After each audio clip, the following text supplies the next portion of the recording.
No McFly ever amounted to anything in the history of Hill Valley. Yeah, well, history is going to change.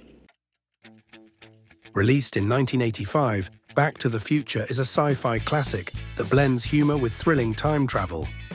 Directed by Robert Zemeckis, the film follows teenager Marty McFly as he accidentally journeys to the 1950s, where he must ensure his parents fall in love or risk altering his future forever. Here are the top 10 weird but true facts. Be sure to stick around to the end for a bonus fact. What are you looking at, butthead? Number 1. After screenwriter Bob Gale came across his father's high school yearbook, he started wondering whether they would have been friends if they had met as teenagers. Which one's your pop? That's it. Very funny. You guys are being real mature. Maybe we were adopted. This thought sparked the idea of Marty McFly traveling back in time and befriending his own father, which ultimately brought the concept to life.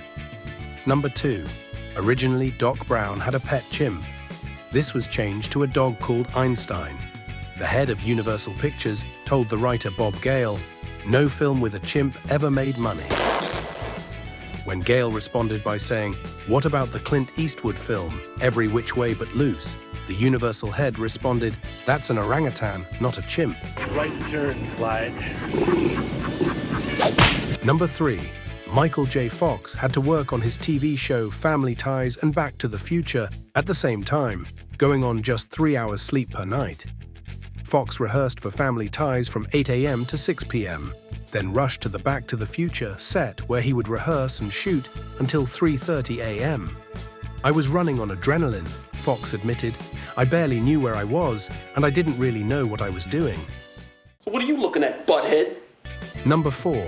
Initially, Michael J. Fox was unavailable to play Marty McFly because of his demanding schedule filming Family Ties. As a result, Eric Stoltz was cast and production began. However, problems arose almost immediately, as director Robert Zemeckis felt that Stoltz's performance wasn't delivering the comedic tone the film needed. 6 weeks into production, Zemeckis made the difficult decision to replace Stoltz, later describing it as the worst moment of my career. Number 5. Eric Stoltz portrayed a notably aggressive version of Marty McFly. Thomas Wilson, who played Biff, nearly had his collarbone broken during the filming of a cafeteria fight scene. Stoltz repeatedly manhandled Wilson during each take, despite Wilson's requests to dial back the aggression. If you're enjoying this content, please hit the like button and support the channel. Thanks. Now back to the countdown. Doc, I'm from the future. I came here in a time machine that you invented. Number 6. Crispin Glover, who played George McFly, the 47-year-old father of Michael J. Fox, wanted his character to have hair standing straight up on end, like Henry Spencer in Eraserhead. The problem was they'd already started shooting. Zemeckis told Glover they couldn't do that as it wouldn't match the previous day's footage. Glover said to Zemeckis, Brando never matched, which coming from an inexperienced 21-year-old actor did not go down well. Number 7.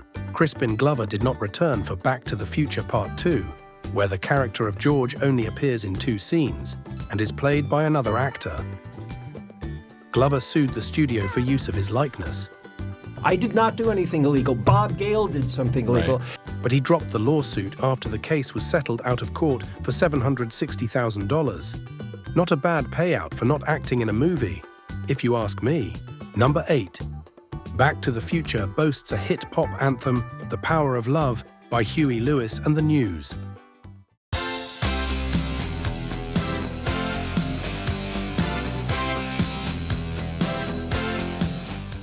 The song reached number 1 and Lewis himself makes a cameo in the film. In the scene where Marty's band auditions, Lewis plays a teacher who halts their performance, declaring through a megaphone, "Hold it, fellas, I'm afraid you're just too darn loud." I'm afraid you're just too darn loud. Number 9. In one of the film's most iconic moments near the end, Marty takes the stage at the school dance to deliver a thrilling performance of Chuck Berry's Johnny B. Good, essentially inventing rock and roll in the process.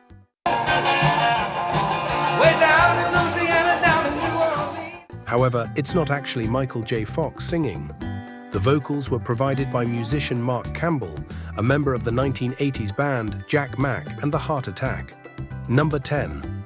After he is sent back in time, Marty tells Doc that Ronald Reagan was the president in 1985. In response, Doc makes a joke about how he found it hard to believe that 1950s movie actor Ronald Reagan went on to become president of the United States. Ronald Reagan, the actor? Ha! Then who's vice president? Jerry Lewis? That whole exchange was sent to the White House because the studio was worried that President Reagan was going to be offended. But it turned out to be the exact opposite. Reagan reportedly loved it. Now for a bonus fact, in the early drafts of the film, the time machine was envisioned as a large 1950s-style refrigerator that Marty would enter to travel back in time. However, director Robert Zemeckis abandoned this concept, concerned that children might imitate the idea and accidentally trap themselves inside refrigerators. Thanks for watching. If you enjoyed today's episode, please hit the like and subscribe button and check out more interesting videos on this channel. See you next time.